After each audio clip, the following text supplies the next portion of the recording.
Why was I the last to know? Did you ever find out a life-changing secret from someone outside your family? That's what happened to me. I was sitting at a diner in Columbia, Missouri, my usual Saturday brunch spot, when my cousin Tyler casually mentioned something that knocked the wind out of me. So, are you going to contest the will or just let Melissa take it all? I blinked at him, confused. What are you talking about? Tyler looked just as shocked. Wait, you didn't know? And it didn't. My father had passed away just 3 weeks before after a long and quiet battle with lung cancer. The grief was still raw. I had spent most of those last few months by his side, helping with his meds, organizing care, and managing the house. Melissa, my half-sister, showed up once a week at most. She didn't do any of the heavy lifting. So you can imagine how stunned I was to learn there had already been a reading of the will. Without me. I left my food untouched, walked out of the diner with shaking hands, and drove straight to my Aunt Denise's house. Dad's older sister and the one person who would give it to me straight. When I got there, she was in the garden trimming her roses like it was any normal Saturday. "Courtney," she said, like she hadn't just hidden something enormous from me, "you weren't supposed to find out like this." That sentence alone confirmed it. I'd been cut out. She tried to soften it, said Melissa had brought a revised will to the lawyer 2 days after Dad died, that it was private family business, and they didn't want to upset me while I was grieving. Upset me? My father, the man I cared for in his final moments, had supposedly rewritten his will to exclude me and give everything to Melissa? I knew that wasn't right. Something felt deeply, horribly wrong. I drove home in a blur, locked the door, and cried for hours. It wasn't just about the money. It was about being erased, being dismissed, being told, without words, that I didn't matter. That night, I pulled out every file, email, and sticky note Dad had ever left me. I needed to know the truth. Because if Melissa really did manipulate him or lie to everyone, she had no idea who she was messing with. That's not his signature. What if the will that changed everything didn't even look like his handwriting? I didn't sleep that night. My heart was racing, my thoughts spinning. I kept hearing Tyler's voice and my aunt's calm explanation, like it was some minor inconvenience that I'd been erased from my own father's legacy. But I wasn't about to accept this without proof. I started going through everything I had, old emails, birthday cards, legal documents, even the grocery lists Dad used to scribble on sticky notes, anything with his handwriting. Then I drove 2 hours to the law office Melissa had supposedly gone to, the same one that had handled Dad's original will years ago. I wasn't on the appointment list, but I showed up anyway. "Hi, I'm Courtney Bishop. I believe my father, Alan Bishop, had a will here. There's been some confusion." The assistant hesitated, typing slowly. "The most recent will was filed last month by Melissa Bishop." My stomach dropped. I asked to see a copy. She said it was private. I said I was his daughter. Eventually, after some awkward back and forth and a reminder that I had a legal right to contest the will, I was handed a copy to review. I sat in my car, hands trembling as I flipped through it. And that's when I saw it. The signature. Alan Bishop. Only, it wasn't his. Not just because I'd seen his signature 1,000 times, but because I'd had to forge it myself once for a prank birthday cake when I was 16. I knew the loops, the pressure, the way he always left the cross on the T for last. This, it was off, too neat, too smooth. I took a photo of it on my phone and then drove straight to the UPS store across town. I scanned it and emailed it to my old college roommate, Vanessa. She's a forensic handwriting analyst in Kansas City. She called me that night. "Courtney, I'm not saying it's 100% fake, but this doesn't look like someone signing naturally. It looks traced, hesitant, forced." That was all I needed to hear. Melissa had lied. And if she faked Dad's will to cut me out, I was going to blow the whole thing wide open. I didn't care about being polite, or private, or keeping the peace. If this family was going to treat me like I didn't exist, then I'd make sure everyone saw the truth, loud and clear. You're listening to a story on the Family Revenge Stories channel. If this story resonates with you or reminds you of something you've been through, don't forget to hit like, subscribe, and tap the notification bell so you won't miss our daily stories. She made me the villain. What do you do when the person who betrayed you paints you as the problem? By the next morning, I had made my decision. I was going to contest the will. I didn't want to cause a scene. I wanted justice. But Melissa was already 2 steps ahead. That afternoon, I got a call from my cousin Claire. Her voice was tight. "Melissa's saying you're trying to steal from the estate." She told everyone you're broke and desperate, that Dad left you out for a reason, that you're trying to tear the family apart. I was stunned silent. It wasn't just betrayal, it was character assassination.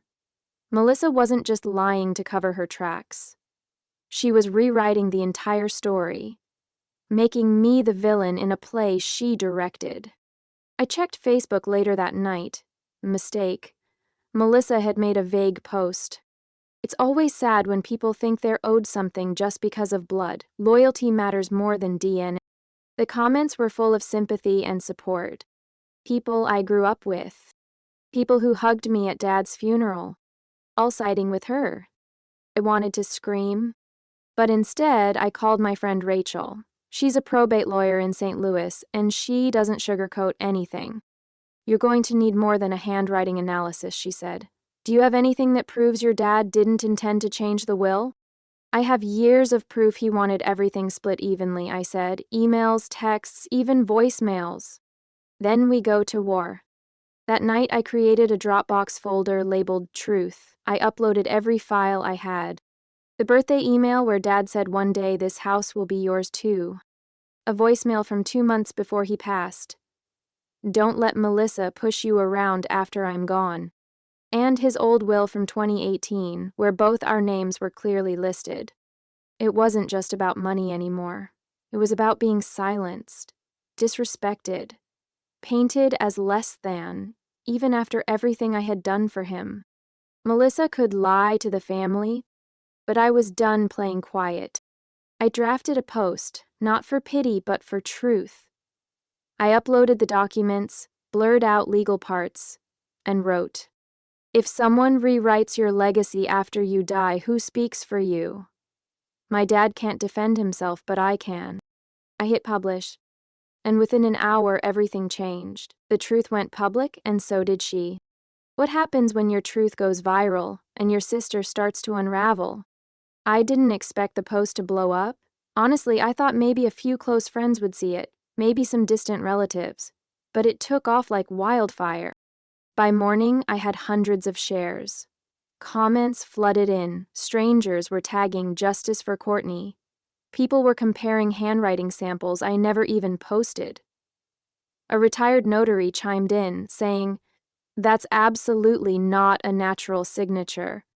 My phone buzzed nonstop. But the best part? The silence from Melissa. No counterpost, no denial, nothing. That's when I knew she was scrambling. Then, around noon, I got an unexpected email from Melissa herself. The subject line was one word: enough. The message? Not an apology. Not an explanation. Just, "You don't know what you're doing. Take it down. This won't end well for you." No signature, no "love your sister," just a thinly veiled threat. I screenshotted it and saved it in my legal folder. She was panicking, and I wasn't backing down. Meanwhile, the family started turning. Aunt Denise called, voice shaky. "Courtney, I didn't know. I thought Melissa was just updating what your father wanted. Did you ever ask to see the will yourself?" I asked. Silence. "I trusted her," she finally whispered. That's when it really sank in. Melissa didn't just lie to me. She lied to all of them. She manipulated their grief, their trust, their desire to avoid conflict. And when I pushed back, she made me the scapegoat. But now, Now people were asking questions. Claire messaged me. I'm sorry, I believed her at first, but I just saw the voicemail. I remember your dad saying you took care of him. Even my mom's side of the family, who had always kept their distance since the divorce, reached out. We knew your dad wouldn't do this. Let us know how we can help. I started documenting everything. Rachel and I filed the official paperwork to challenge the will. We listed fraud, coercion, and lack of capacity as our basis. The probate court responded within the week. A hearing was scheduled. Melissa would be forced to appear and answer questions under oath. I thought she might try to delay it, but she didn't. She showed up, with a lawyer and a look that could kill. Her eyes met mine across the courtroom hallway, and for the first time, I saw it. Fear. She wasn't in control anymore. And deep down, I think she knew this wasn't just about a will. It was about a lie so big, so cruel, it shattered our family. And I was just getting started. You're listening to a story on the Family Revenge Stories channel.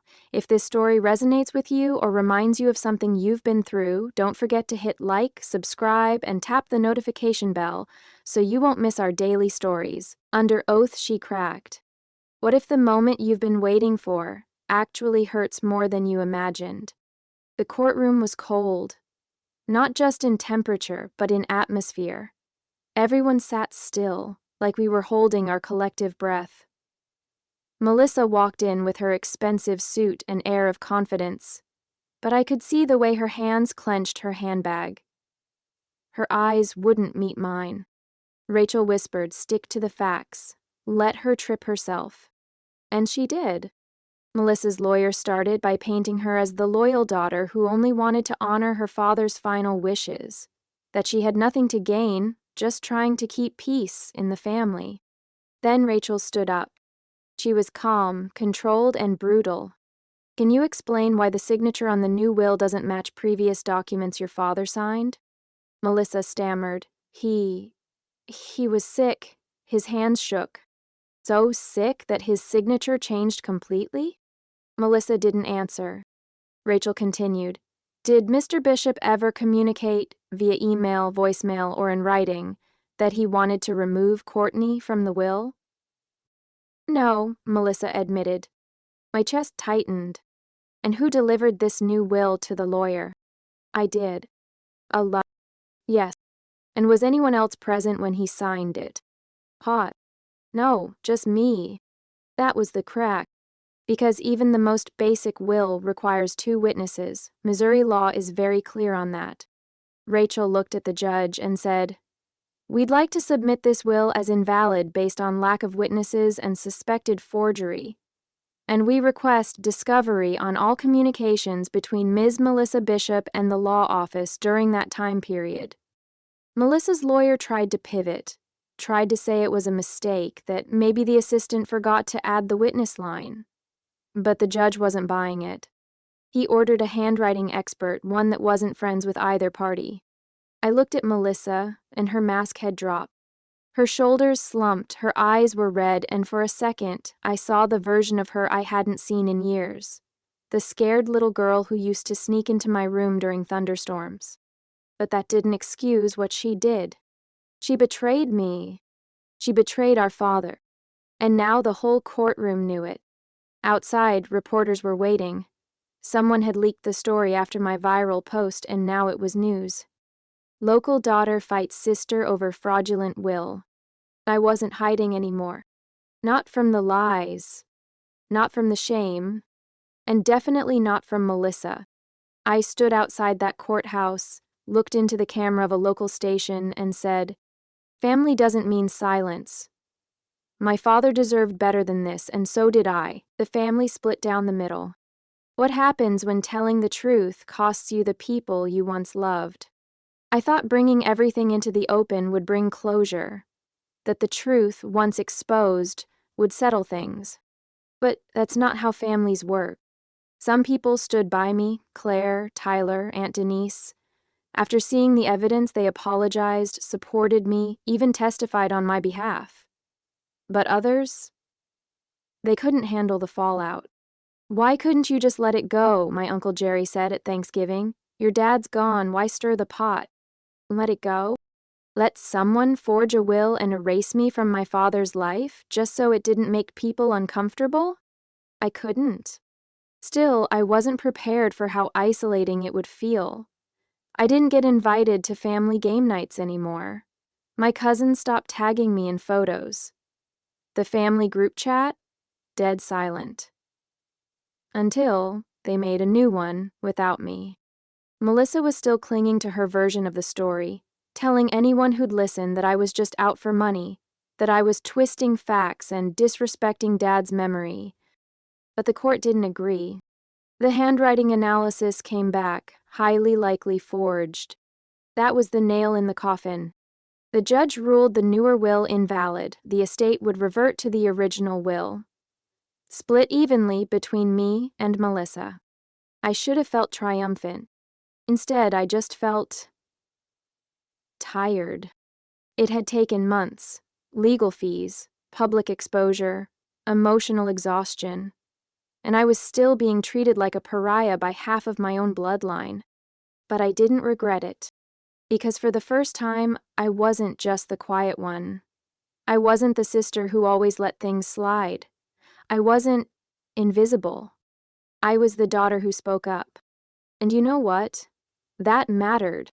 I took the money I received from my share of the estate, not out of spite but survival. I used it to pay down my student loans, put a down payment on a small house in Springfield, and start a side business I'd dreamed about for years. Grief advocacy for people navigating toxic family loss. Because the truth is, grief doesn't always bring families closer. Sometimes it reveals just how far apart you've been all along. Melissa and I haven't spoken since the court ruling. I saw her once, leaving the lawyer's office. She looked away like she didn't even know me. And maybe she didn't anymore. But I knew who I was. And I wasn't going to let anyone rewrite my story again. You're listening to a story on the Family Revenge Stories channel. If this story resonates with you or reminds you of something you've been through, don't forget to hit like, subscribe, and tap the notification bell so you won't miss our daily stories. She tried to rewrite his legacy, but I protected it. What do you do when your greatest act of love is protecting someone who's already gone? After the judge's ruling, things got quieter. Not easier, just quieter. Melissa disappeared from the public eye. She deleted her social media accounts, canceled a trip she had planned with some cousins. I heard she moved in with a friend in Kansas City for a while, probably hoping the dust would settle. But even with her gone, the weight of everything we'd been through hung heavy over my shoulders. Every time I passed Dad's favorite diner, or his old toolbox in the garage, or heard a Willie Nelson song on the radio, I'd remember what this fight had been about. Not just money, not just fairness, but memory, legacy, honor. Melissa had tried to erase me, yes, but in doing that, she also tried to erase the version of Dad who loved us both. The man who raised me, protected me, believed in balance, fairness, decency. She didn't just forge a signature, she forged a lie. And if I hadn't fought back, that lie would have become history. I started organizing his things. Letters, notebooks, little notes he left around the house. He had this habit of scribbling thoughts in the margins of newspapers, quotes, jokes, even random affirmations. One note caught my eye. It was dated just a month before he passed. "Courtney's got fire. I hope she knows it." I broke down when I read that. Because I didn't always know. For so long I was the quiet one, the fixer, the peacemaker, the one who stayed out of family drama. But this time, when it really counted, I didn't let it slide. I protected him, even after death. One afternoon, I boxed everything up and brought it to the local library, where a friend helped me put together a small memorial exhibit, Alan Bishop, in his words. It wasn't flashy, just a table with his journals, letters, a photo of us at Lake of the Ozarks when I was 10, and a framed copy of the original will with both our names side by side. It ran for 2 weeks. Strangers came, old neighbors stopped by. One woman left a note. Didn't know him, but I wish I had. Thank you for honoring his story. Melissa never came. But that was okay, because this wasn't for her. This was for me. For Dad. For anyone who's ever been erased and decided to pick up a pen and write themselves back in. I lost my sister, but I found myself. What if the price of truth is losing someone you thought you'd love forever? It's been a year since the courtroom drama ended, but the aftershocks still ripple through my life. I haven't seen Melissa. Not once. No texts, no apologies, not even a silent glance at a family gathering. Because, well, I'm no longer invited to most of them. And honestly, that used to sting, but now, it's just peace. Because I finally understood something no one ever taught me growing up. You can love someone and still walk away. You can grieve the sister you wish you had while protecting yourself from the one she actually became. I've let go of expecting closure from Melissa. What she did, rewriting our father's will, lying to our family, trying to erase me, wasn't just cruel, it was calculated. And even if she never admits it, I refuse to carry the weight of her choices. Instead, I built something new. I grew my grief advocacy work into a nonprofit called The Second Voice. It's for people like me, those who were silenced, dismissed, or pushed out of their families after a death. I host workshops, run support groups, and even help others navigate will disputes with dignity and strength. One of my proudest moments? Last month, we helped a woman in Illinois prove her late mother's will had been tampered with by her own brother. Watching her stand up in court, steady and unshaken, I saw a little piece of myself in her. That fire. That resolve.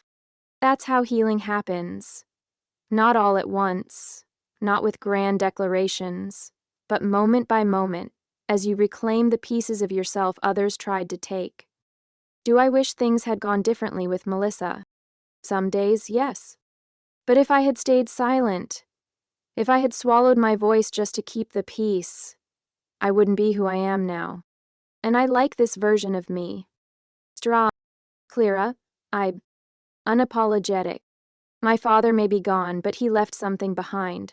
Something Melissa could never take. He left me with my integrity.